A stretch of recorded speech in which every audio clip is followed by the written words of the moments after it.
You are listening to episode 30 of the Autism Mom Coach, Autism-Colored Glasses. Do you ever find yourself interpreting all of your child's behavior through the lens of their autism diagnosis? If so, this episode is for you. Keep listening. Welcome to the Autism Mom Coach, a podcast for moms who feel overwhelmed, afraid, and sometimes powerless as they raise their child with autism. My name is Lisa Candera. I'm a certified life coach, lawyer, and most importantly, I'm a full-time single mom to a teenage boy with autism. In this podcast, I'll show you how to transform your relationship with autism and special needs parenting. You'll learn how to shift away from being a victim of your circumstances to being the hero of the story you get to write. Let's get started. Hello, everyone, and welcome to the podcast. I'm so glad you are here, and I hope you are having a nice week. Before I turn to this week's topic, I want to read a listener review from Harrison's mom.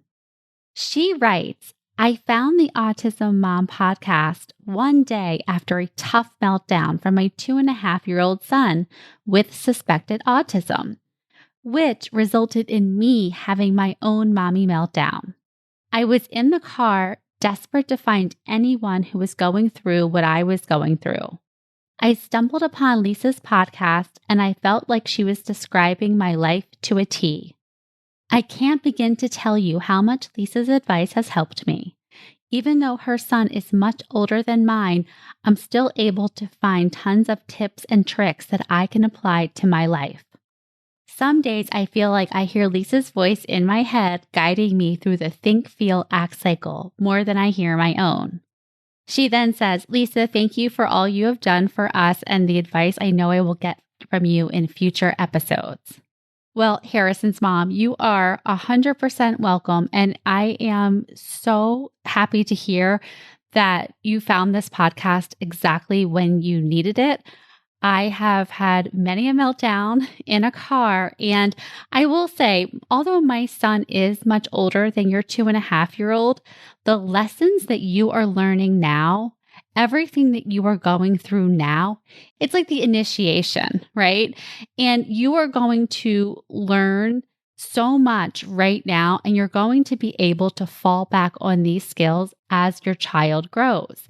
And as they grow and you get more experienced with riding the wave of the ups and downs that come with raising any child, but particularly a child with autism, you will gain more and more confidence. So even when you get to say 10 or 11 and you're dealing with, some brand new stuff, you'll have all that experience from when your child was 2.5 years old and you didn't know what was what, but you figured it out, but you got through it. You're going to keep on doing that. And part of the reason for me having this podcast is I know that the number one resource for any child with autism is their mother. Or really, I shouldn't just say the mother, their parents, but my focus is on the mom. You are the number one resource. And so your ability to ride the wave, to take care of yourself, and to be resourceful and resilient is going to serve both you and your child. And that's why I do what I do. It's why I have the podcast. It's why I have my coaching program. And I really do believe that our ability to support ourselves and support each other is going to be the game changer for all of our children. Because in case you haven't noticed, no one is just making that happen for us, right? We're going to do it ourselves. But in order to do it, we need to be replenished. We need to be resourced, right? And that's not happening when we're spending all of our time and energy focused on our children. And when we're not focused on them, we're actually focused on beating ourselves up in some way, telling ourselves that we're not doing enough and shaming ourselves. Like, really, there's just no place for that in this journey. And so whatever I can do, whatever words I can provide to guide you into treating yourself better and to being kinder to yourself, well, that's what I'm here for. Okay, so rant over. Let's get to the topic for this week's episode: autism-colored glasses. Now, when so much of your life revolves around supporting a child with an autism diagnosis, it's really common to begin to see autism everywhere. I know this happened for me shortly after my son was diagnosed. It was like every work meeting I was in, wondering, no eye contact, maybe an autism diagnosis. Doesn't understand sarcasm, maybe autistic, right? I see this in my clients too. They are encountering people that they've known for years, and now they're questioning whether some of their quirks or behaviors are somehow attributable to autism. Who knows, right? But you get the idea. You have new information, a new perspective, and all of a sudden you start seeing it everywhere. So when you start seeing autism everywhere, this is what I am calling autism-colored glasses. This is when you are wondering whether a behavior is because of or attributable to an autism diagnosis.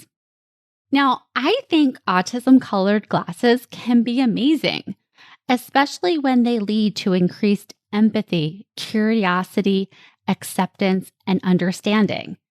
So, for example, let's say that you're at the store and you see a child losing it. And maybe before your child's autism diagnosis, you might have thought something like, that child's a spoiled brat because they're not getting their way, or their mom isn't disciplining him the way she should. But now that you have on your autism-colored glasses, your thoughts may be a lot kinder and a lot more generous and compassionate, right? So maybe instead of judging this mother or giving the child a dirty look, maybe you smile at the mom. Maybe you offer to let her in line in front of you. Or maybe you just think warm thoughts about her and her child because you are wearing those autism-colored glasses.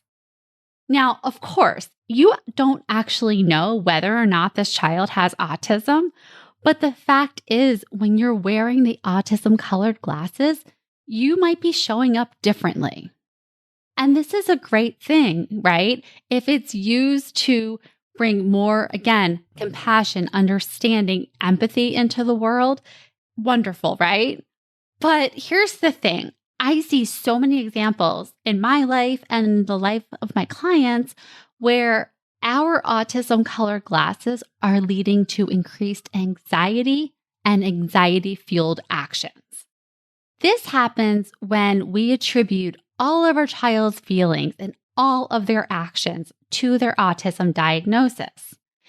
And I think this is because when we believe that the behavior is caused by the autism, we also believe consciously or subconsciously that this is a problem to be fixed. So let me give you an example. My client was upset when her 3-year-old son refused to get on the back of a truck for a hayride. They were at a pumpkin patch, and my client thought it would be so cool for her son to be on a hayride. Well, he didn't. He was not having it. He wanted nothing to do with that big, noisy truck filled with itchy hay. She interpreted his refusal to get on the truck as being because of his autism, and in her mind, he was missing out on a fun experience because of his autism. Well, these thoughts created by her autism-colored glasses caused her to feel anxious. And when she was feeling anxious, here's how she showed up. First, she tried to persuade her child to get on the truck, even though he clearly didn't want to. And then when that didn't work, she spent the rest of the night spinning about how they missed out on the fun and wondering how many other fun experiences or milestones they would miss because of the autism. I remember when my son was around 3 years old, so this was shortly after the autism diagnosis, I would take him to the Children's Museum in Philadelphia, and they had so many amazing exhibits. But where did my son want to spend most of his time? The Thomas exhibit. And my thought was, we are missing out on the rest of this museum because he is autistic. Of course, he wants to play with the Thomas train. All the autistic kids did. These were my thoughts. And so when I see my son fixated on playing with Thomas, my thought was, oh my goodness, this is because of the autism. This is the autism rigidity. I need to make him do something else. Well, look at who's being rigid then, right? Me. I was laser focused on the fact that he was having fun with this one activity that I associated with being like the proof of his autism. And my actions were to try to persuade him to do things he didn't want to do. And what was the end result? He didn't have as much fun as he wanted to. And we were just in this unnecessary struggle. So if this is you, if you find yourself attributing all of your child's behaviors to autism, and this has resulted in you being anxious and trying to fix or control your child, here is what I suggest. First, notice when you are looking at your child's behaviors through your autism-colored glasses. Notice the feelings that come up when you are doing this and what kind of actions you are taking and how you are showing up when you believe that your child is doing or not doing something because of the autism. Then ask yourself, if I did not believe that this behavior was because of the autism, what would I think? How would I feel? And what would I do? For my client with the hayride, she told me that she would not have given it a second thought if she didn't believe it was autism related. She would have just figured he wasn't interested, or maybe the hayride looked a little bit scary for him because, of course, it was on the back of a pickup truck, and she would have went on with her night. She would not have been fixating about the hayride and everything that she believed that they missed and that they would miss in the future. And same thing for me. If I wasn't fixated on my son playing with the Thomas train as being like the harbinger of our life to come because of his autism, then I would have just let him play with the train and not made it a big deal at all. I mean, maybe I would have tried to persuade him to check out other areas of the museum, but I would not have been attaching the kind of importance to it as I was, because I believed that he was missing out and this was just because of the autism, and that if I didn't do something that he would be missing out on things for the rest of his life, right? I was catastrophizing because he wanted to play with trains as opposed to just being like, whatever, he's 3, let him play. Here's what I've learned from practicing this technique of asking myself, what if it isn't because of the autism? I noticed that invariably, I am a lot calmer when I'm not attributing a behavior to the autism. Now, this won't always be the case. Sometimes you will be looking at your child's behaviors through the lens of autism, and it will create a lot of compassion and a lot of understanding, and that's good too. The point of this exercise is really to decide, where do you show up in a way that you like better, right? And so if thinking of a behavior through autism-colored glasses creates more compassion, more empathy, more understanding, more curiosity, then go right ahead. But if you find that it's not creating those emotions, if it's creating anxiety and judgment, maybe asking yourself, well, if I didn't believe it was because of the autism, let's say I think, well, he's 4 years old. That's why it's happening. And when you believe that it's just because he's 4, you're like, whatever, it's no big deal.